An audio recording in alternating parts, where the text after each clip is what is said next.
नमस्कार माझ्या सर्वांना, मी शिवानी गावाकडच्या स्वादमध्ये आपलं खूप खूप मनापासून स्वागत आहे। तर आज मी तुमच्यासोबत शेअर करत आहे क्रिस्पी पोटॅटो चीज बॉलची रेसिपी।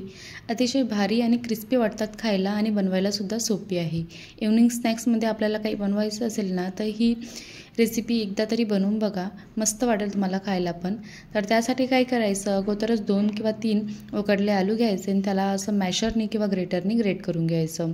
नंतर त्यामध्ये आपल्याला ब्रेड टाकायचे आहे, तर ब्रेडचे छोटे छोटे तुकडे करून टाकायचे किंवा ब्रेडला मिक्सरच्या पॉटमध्ये एकदा घुमवून घ्यायचं आणि त्याचा ब्रेड स्क्रम तयार करून घ्यायचं, ते सुद्धा तुम्ही टाकू शकता।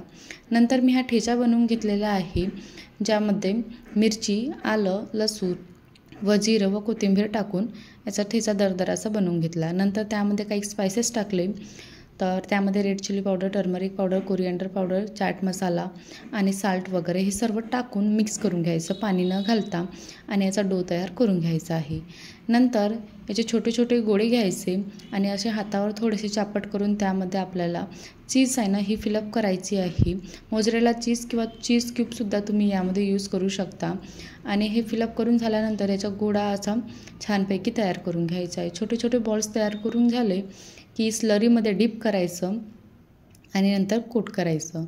तुम्ही कॉर्नफ्लेक्सच्या ऐवजी ब्रेड क्रम्ससुद्धा, जे ब्रेडचे कॉर्नर असते ना त्याला बारीक करून जो ब्रेड क्रम्स तयार केले की त्याच्याने सुद्धा कोट करू शकता किंवा अशा प्रकारे कॉर्नफ्लेक्सने सुद्धा कोट करू शकता।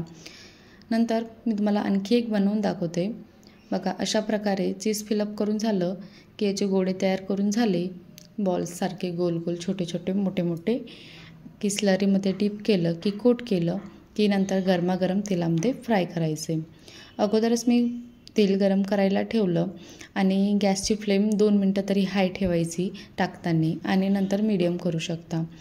तर सुरुवातीला मी हे थोडेसे परतवतपर्यंत हाय ठेवली आणि नंतर मीडियम फ्लेम करून घेतली आणि थोडा ब्राउनिश रेडिश कलर येईपर्यंत याला फ्राय करून घ्यायचा आहे। आता ऑलमोस्ट फ्राय झालेलीच आहे, तेव्हा याला काढून घेते आणि चटणीसोबत किंवा सॉसेससोबत तुम्हाला ज्याच्यासोबत आवडत असेल ना त्याच्यासोबत तुम्ही याला खाऊ शकता। बघा अशा प्रकारे बाकीचे पण सुद्धा मी बनवून घेतले।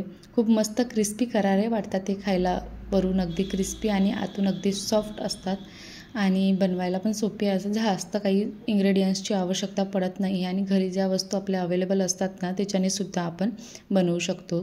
तर कशी वाटली तुम्हाला आजची चीज बॉलची रेसिपी? आवडत असेल ना तर एकदा तरी बनवून बघा आणि माझ्या चॅनलला सबस्क्राईब करायला विसरू नका। अशाच रेसिपी बघत राहा आणि एन्जॉयसुद्धा करत राहा।